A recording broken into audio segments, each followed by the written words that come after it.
Bullet తగిలినప్పుడు కూడా ఇంత బాధపడలేదు. టికెట్ ఇవ్వనందుకే ఎక్కువ బాధపడ్డా. ఇన్నాళ్లు మంత్రాలయంలో టీడీపీ పార్టీ బలోపేతానికి ఎంతో కష్టపడి పనిచేశా. అయ్యా చంద్రబాబు, లోకేష్ ఒక్కసారి పునరాలోచన చేసి నాకు టికెట్ ఇవ్వండి అంటూ మంత్రాలయం టీడీపీ నేత పాలకుర్తి తిక్కారెడ్డి ఆవేదన వ్యక్తం చేశారు. కర్నూలు జిల్లా కోసిగిలో భారీ ఎత్తున పాలకుర్తి తిక్కారెడ్డి అభిమానులు, టీడీపీ నాయకులు, కార్యకర్తలతో కలిసి భారీ ఎత్తున ర్యాలీని చేపట్టారు. కోసిగిలోని గాంధీనగర్ నుంచి వాల్మీకి సర్కిల్ మీదుగా శ్రీ రేణుకా ఎల్లమ్మ గుడి వరకు ఈ ర్యాలీ బయలుదేరారు. ఈ సందర్భంగా టీడీపీ నేత పి తిక్కారెడ్డి మాట్లాడుతూ ఎలక్షన్ కు 2 నెలల ముందు వచ్చిన వారికి మంత్రాలయం టికెట్ ఇవ్వడం ఏంటని వారన్నారు. రాఘవేంద్రరెడ్డికి ఓటు వేస్తే బాలనాగిరెడ్డికి వేసినట్లేనని వారన్నారు. చంద్రబాబు కార్యాలయంలో వైసీపీ కోవట్టులు ఉన్నారన్నారు. అలాంటి బ్రోకర్లు మాటలు నమ్మి మమ్మల్ని మోసం చేయవద్దు అంటూ పాలకుర్తి తిక్కారెడ్డి ఆవేదన వ్యక్తం చేశారు.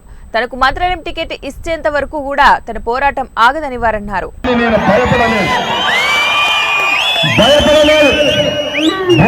వర్షానికి భయపడలేదు, జైళ్లకు భయపడలేదు. కానీ మీరు ఈ రోజున ఒక ఖాయం ప్రజలందరూ కూడా అయ్యో తిక్కారెడ్డికి ఇంత అన్యాయం జరిగింది అని చెప్తా ఉన్నారు.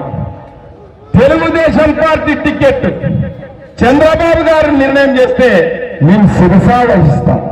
కానీ బాలనాగిరెడ్డి నిర్ణయం చేస్తున్నాడయ్యా మా దగ్గర తెలుగుదేశం టికెట్ ని. ఆయన మనిషిని 2 నెలల క్రితం పంపించాడు.